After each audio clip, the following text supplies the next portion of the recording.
जय हिंद दोस्तों, स्वागत है टीएन के ऑनलाइन क्लासेस में। अभी हम लोग क्लास 10th की भूगोल का पहला चैप्टर भारत संसाधन एवं उपयोग का ऑब्जेक्टिव क्वेश्चंस करने वाले हैं। कैसा क्वेश्चन देखेंगे? Objective questions. इस चैप्टर से यानी भारत संसाधन एवं उपयोग से आपको लगभग 50 प्लस ऑब्जेक्टिव क्वेश्चंस दिया गया। इस चैप्टर से कितना? 50 प्लस ऑब्जेक्टिव क्वेश्चंस। तो चलिए हम लोग सीधे क्वेश्चंस पे चलते हैं। जब भी आपके सामने क्वेश्चंस आए तो वीडियो को रोककर कोशिश करना कि खुद से हम आंसर करें, ताकि आपको पता चले कि हमें इस क्वेश्चंस का जवाब पता था, है ना। तो चलिए हम लोग क्वेश्चंस पे चलते हैं। इसमें पहला क्वेश्चन है, प्राकृतिक संसाधनों के संरक्षण के लिए 1968 में कौन सा कन्वेंशन हुआ, यानी कौन सा आयोजन हुआ। ऑप्शन ए है अफ्रीकी convention, option B wetlands convention, C विश्व आपदा कन्वेंशन, डी इनमें से कोई नहीं। तो प्राकृतिक संसाधनों के संरक्षण के लिए 1968 में कौन सा कन्वेंशन होता है? वो होता है अफ्रीकी convention. Option number A, option A. चलिए अगला क्वेश्चन पे चलते हैं। सेकंड क्वेश्चन है, द्वितीय पृथ्वी सम्मेलन कहाँ हुआ था। देखिए ये जो पृथ्वी सम्मेलन है, टोटल 3 पृथ्वी सम्मेलन हुए। कितने? 3। तो इसमें कहा गया है कि द्वितीय पृथ्वी सम्मेलन कहाँ हुआ था। ए न्यूयॉर्क, बी पेरिस, सी रियो डी जेनेरियो, डी इनमें से कोई नहीं। तो द्वितीय पृथ्वी सम्मेलन ये कहाँ हुआ था? न्यूयॉर्क में हुआ था। Option A, option A.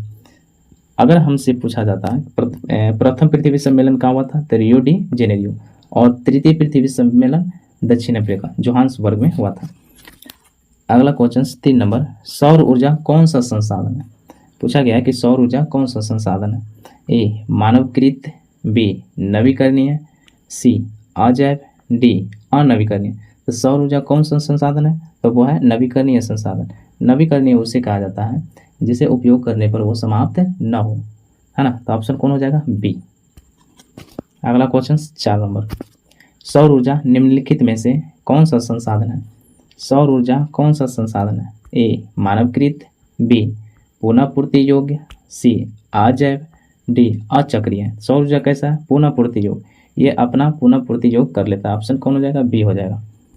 Next question 5 number, विश्व पर्यावरण दिवस कब मनाया जाता है। विश्व पर्यावरण दिवस कब मनाया जाता है? ऑप्शन ए 5 अप्रैल को, ऑप्शन बी 5 जून को, ऑप्शन सी 5 अगस्त को, ऑप्शन डी 5 अक्टूबर को।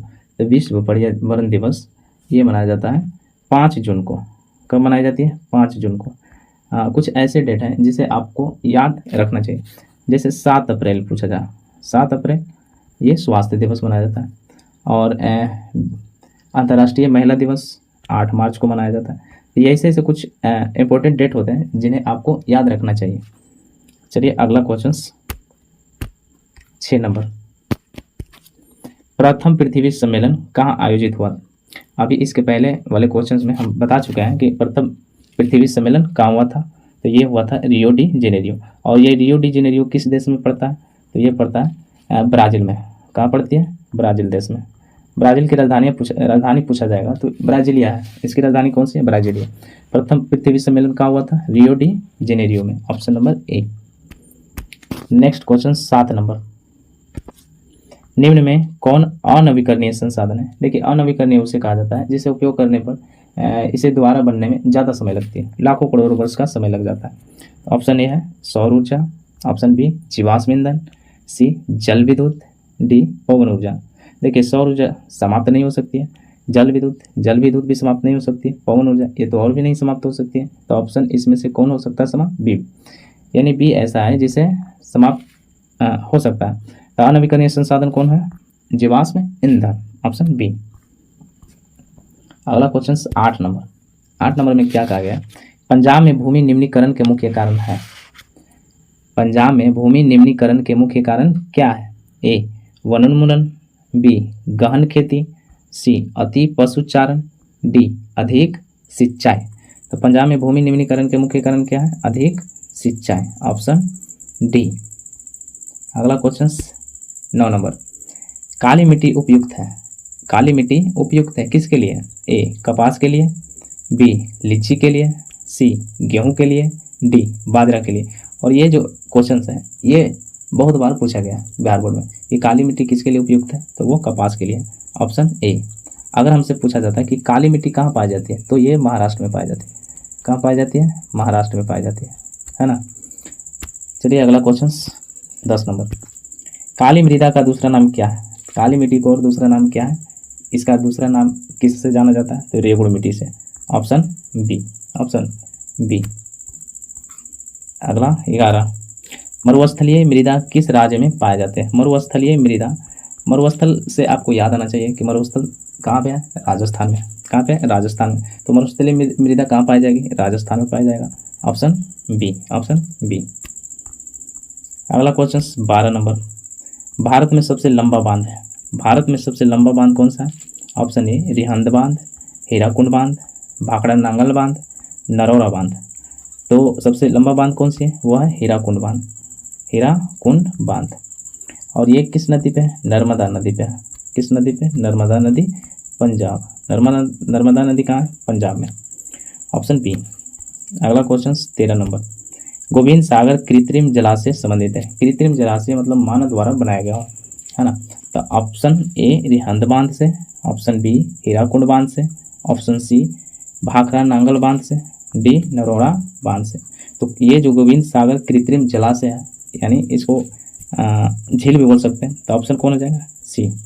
ये जलाशय किससे बना है? भाखड़ा नांगल बांध से, ऑप्शन सी। अगला क्वेश्चन 14 नंबर। देश में सर्वाधिक वर्षा कहाँ होती है? भारत देश में सबसे अधिक वर्षा कहाँ होती है? ए पूर्णिया, बी मासिनराम, सी चेरापूंजी, डी कोच्चि। तो सबसे अधिक वर्षा कहाँ होती है? मासिनराम। ये तो आप लोग को याद ही होगा, ऑप्शन बी। अगला क्वेश्चन 15 नंबर। देश के बांधों को किसने भारत का मंदिर कहा? भारत का मंदिर देश के बांधों को कौन बोलता है? तो ये बोलते हैं पंडित जवाहरलाल नेहरू। पंडित जवाहरलाल नेहरू कहते हैं कि बांध देश की क्या है? मंदिर है, ऑप्शन सी। अगला क्वेश्चन 16 नंबर। हीराकुंड परियोजना किस नदी पर है? अभी इसके पहले बता चुके हैं कि हीराकुंड परियोजना किस नदी पे है, तो ये महानदी पे है, महानदी पे, ऑप्शन ए, ऑप्शन ए। अगला क्वेश्चन 17 नंबर। भारत में सबसे बड़ा मानव निर्मित जलाशय है? सबसे बड़ा निर्मित जलाशय कौन सा है? Option A Nagarjuna Sagar, B Krishna Sagar, Govind Vallabh Pant Sagar, D Govind Sagar. तो सबसे बड़ा मानव निर्मित झील कौन सी है? तो वह है गोविंद वल्लभ पंत सागर, ऑप्शन सी। अगला क्वेश्चन 18 नंबर। आयुर्वेद का जनक किसे कहा जाता है? आयुर्वेद का जनक किसे कहा जाता है? ए पतंजलि, बी चरक, सी सुश्रुत, डी इनमें से कोई नहीं। आयुर्वेद के जनक किसे कहा जाता है? चरक के कहा जाता है, ऑप्शन बी। अगर पूछा जाता है कि पतंजलि को किसका जनक कहा जाता है, तो योग का, योग का जनक किसे कहा जाता है? पतंजलि को। इसको ऐसे याद रखेंगे कि बाबा रामदेव योग करवाते हैं ना, और उनका जो प्रोडक्ट है वो कौन सा है? पतंजलि है। तो पतंजलि किससे संबंधित है? योग से। और आयुर्वेद किससे संबंधित है? चरक से। चलिए अगला क्वेश्चन 19 नंबर। भारत का कान्हा राष्ट्रीय पार्क प्रसिद्ध है? कान्हा जो राष्ट्रीय पार्क है वह किसके लिए प्रसिद्ध है? ए शेर के लिए, बी बाघ के लिए, सी हिरन के लिए, डी हाथी के लिए। तो कान्हा किसके लिए प्रसिद्ध है? वह है बाघ के लिए। ऑप्शन कौन होगा? डी हो, ऑप्शन बी होगा, बिहार वाला बी। अगला क्वेश्चन 20 नंबर। निम्न में से कौन सा जानवर केवल भारत में पाया जाता है? केवल कहाँ पाई जाती है? भारत में। ऑप्शन ए घड़ियाल, option B dolphin, option C whale, option D कछुआ। केवल भारत में पाए जाने वाले जानवर कौन से हैं? वो है डॉल्फिन, ऑप्शन बी होगा, डॉल्फिन। Next question 21 number. गिर राष्ट्रीय उद्यान कहाँ है? गिर राष्ट्रीय उद्यान कहाँ है? ए अरुणाचल प्रदेश, बी बिहार, सी असम, डी गुजरात। गिर कहाँ है? गुजरात में। अभी इसके पहले आया था कान्हा। कान्हा कहाँ पे? मध्य प्रदेश में। और ये गिर कहाँ है? गुजरात में। ये सब का नाम याद रखना। चलिए अगला क्वेश्चन 22 नंबर। नंदा देवी राष्ट्रीय उद्यान कहाँ है? नंदा देवी ये कहाँ है? उत्तराखंड में। नंदा देवी कहाँ है? उत्तराखंड में, ऑप्शन बी। अगला क्वेश्चन 23 नंबर। भारत का सबसे बड़ा लौह अयस्क उत्पादक राज्य कौन है? यानी वह कौन सा राज्य है जो लोहा का उत्पादन सबसे अधिक करती है? तो option A Orissa, B Jharkhand, C Karnataka, D Goa. तो सबसे अधिक लोहा उत्पादन करने वाला राज्य कौन सा है? उड़ीसा है। ऑप्शन ए। ऑप्शन कौन हो जाएगा? ए हो जाएगा। अगला क्वेश्चन 24 नंबर, किस खनिज को उद्योगों की जननी कहा जाता है? उद्योगों की जननी किस खनिज को कहा जाता है? लोहा को कहा जाता है। क्यों कहा जाता है? क्योंकि लोहा अगर कोई उद्योग निर्माण हो रहा या तो सबसे अधिक मात्रा में किसकी इस्तेमाल होता है? लोहा का इस्तेमाल होता है। कंपनियों, फैक्ट्रियों या घरों में भी देखोगे तो सबसे अधिक किसके बने होते हैं? लोहे के बने होते हैं। तो इसलिए उद्योगों की जननी किसको कहा जाता है? लोहा को कहा जाता है। Option C. Option C. अगला क्वेश्चन 25 नंबर, निम्न में से कौन लौह युक्त खनिज का उदाहरण है? लौह युक्त खनिज का मतलब जिसमें लोहा की मात्रा हो, जिसमें किसकी मात्रा हो? लोहा का। ए मैग्नेटाइट, बी अवरक, सी ऑक्साइड, डी संगमरमर। तो लौह युक्त खनिज कौन सा है? वह है मैग्नेटाइट। ये लोहा के अयस्क होता है। किसका अयस्क है? लोहा का। तो ऑप्शन कौन होगा? C. Option A, sorry option A. अगला क्वेश्चन 26 नंबर, एल्युमिनियम बनाने के लिए किस खनिज की आवश्यकता पड़ती है? तो एल्युमिनियम बनाने के लिए किसकी पड़ती है? बॉक्साइट। ये केमिस्ट्री में भी पढ़ना है कि एल्युमिनियम की जो अयस्क है वो कौन सी है? बॉक्साइट। या ऐसे भी पूछा जाता है कि बॉक्साइट किसका अयस्क है? एल्युमिनियम का है। अगला क्वेश्चन 27 नंबर, पित्तल बनाया जाता है। पित्तल बनाया जाता है किस किस से? ए तांबा से, बी जस्ते से, सी तांबा और जस्ता से, डी तांबा, जस्ता और टिन से। देखिए इसके लिए ट्रिक होता है पिताजी। इसके लिए क्या ट्रिक है? पिताजी। पित्तल किससे बनता है? तांबा और जिंक से। तांबा और जिंक, जिंक को जस्ता भी कहा जाता है। तो इसके लिए ऑप्शन कौन हो जाएगा? सी होगा। Option C. अगला क्वेश्चन 28 नंबर, निम्न में कौन कार्बनिक खनिज है? जिसमें कार्बन की मात्रा होता है उसी को क्या कहते हैं? कार्बनिक खनिज। ए कोयला, बी अवरक, सी बॉक्साइट, डी तांबा। तो कार्बनिक खनिज कौन होगा? कोयला होगा, क्योंकि इसमें कोयला भरपूर है। किसमें? कोयला में। चलिए अगला क्वेश्चन 29 नंबर, प्राकृतिक गैस पाई जाती है। प्राकृतिक गैस कहाँ पाई जाती है? ऑप्शन ए यूरेनियम के साथ, ऑप्शन बी कोयला के साथ, ऑप्शन सी खनिज तेल के साथ, डी चूना पत्थर के साथ। प्राकृतिक गैस पाई जाती है किसके साथ? खनिज तेल के साथ। Option C. अगला क्वेश्चन 30 नंबर, निम्न में कौन एशिया का सबसे बड़ा परमाणु शक्ति संयंत्र है? एशिया का सबसे बड़ा परमाणु शक्ति संयंत्र कौन सा है? ए तारापुर, बी कल्पक्कम, सी नरोरा, डी कैगा। ये तो सबसे बड़ा परमाणु शक्ति केंद्र कौन सा है? तो वो है तारापुर। Option A. तारापुर कहाँ पे है? तो ये है महाराष्ट्र में। कहाँ पे है? महाराष्ट्र में। और ये सब के बारे में पूछा जाए, कल्पक्कम कहाँ है? तमिलनाडु में। कल्पक्कल कहाँ है? तमिलनाडु में है। नरोरा कहाँ है? यूपी में यानी उत्तर प्रदेश में है। कैगा कहाँ है? कर्नाटक में है। कैगा कहाँ है? कर्नाटक में। तो ये सब का राज्य याद रखना क्योंकि ये पूछा जाता है। तारापुर कहाँ पे है? महाराष्ट्र में है। कल्पक्कम कहाँ है? तमिलनाडु में है। नरोरा कहाँ है? उत्तर प्रदेश में है। कैगा कहाँ है? कर्नाटक में। तो चलिए अगला क्वेश्चन 31 नंबर, भारत का प्रथम तेल शोधक कारखाना कौन सा है? ए मथुरा, बी बरौनी, ये बरौनी है, option C Digboi, D Guwahati. तब प्रथम तेल शोधक कारखाना कौन सा? यानी तेल को सप्लाई करने वाला कारखाना सबसे पहला कौन सा लगा था? तो वो लगा था डिगबोई। असम में पड़ता है। कहाँ पड़ती है? असम में डिगबोई। Answer C. अगला क्वेश्चन 32 नंबर, सर्वोत्तम कोयले का प्रकार कौन सा? ए एंथ्रासाइट, बी पीट, सी लिग्नाइट, डी बिटुमिनस। देखिए कोयले के कितने प्रकार होते हैं? 4। कोयले के कितने प्रकार होते हैं? 4, जो इस ऑप्शन में चारों हैं, एंथ्रासाइट, पीट, लिग्नाइट, बिटुमिनस। लेकिन इस चारों में सबसे बढ़िया यानी सबसे उत्तम, सबसे अच्छा कोयला किसे माना जाता है? तो वो माना जाता है एंथ्रासाइट को। Option A. सबसे अच्छा कोयला किसे माना जाता है? एंथ्रासाइट को। अगर पूछा जाए कि भारत में कौन से कोयले पाए जाते हैं तो वो पाए जाते हैं बिटुमिनस। क्या पाया जाता है? बिटुमिनस। यहाँ पे पूछा गया सर्वोत्तम कोयले यानी सबसे अच्छे कोयला कौन सा होता है? एंथ्रासाइट होता है। Option A. अगला क्वेश्चन 33 नंबर, सबसे घटिया कोयला, ये सबसे घटिया कोयला किसे कहा जाता है? तो ये कहा जाता है पीट को। पीट कोयला को सबसे घटिया कहा जाता है। देखिए सबसे अच्छा एंथ्रासाइट, उसके बाद बिटुमिनस, उसके बाद लिग्नाइट, एकदम सबसे घटिया कौन होती है? पीट होता है। पीट है ना। कोयले के कितने प्रकार? 4, सबसे अच्छे एंथ्रासाइट। अगला क्वेश्चन 34 नंबर, भारत में कोयले का सर्वाधिक उत्पादक राज्य कौन सा है, यानी सबसे अधिक कोयला कहाँ पे निकलता है ना। ये तो आप लोग को खूब बढ़िया से पता होगा बिहार वालों को। कहाँ से निकलती है, झारखंड से निकलती है, ऑप्शन बी, ऑप्शन बी। अगला क्वेश्चन 35 नंबर, हीराकुंड बांध है, हीराकुंड बांध कहाँ, तो ये है उड़ीसा में है। कहाँ पे, उड़ीसा में, ऑप्शन सी। अगला क्वेश्चन 36 नंबर, तारापुर ऊर्जा केंद्र है, अभी बता चुके हैं कि तारापुर कहाँ पे, तो ये है महाराष्ट्र में। कहाँ पे, महाराष्ट्र में, ऑप्शन डी। अगला क्वेश्चन 37 नंबर, भारत के किस राज्य में सौर ऊर्जा के विकास की सर्वाधिक संभावना है, यानी सौर ऊर्जा सबसे अधिक कहाँ पे विकसित हो सकते हैं।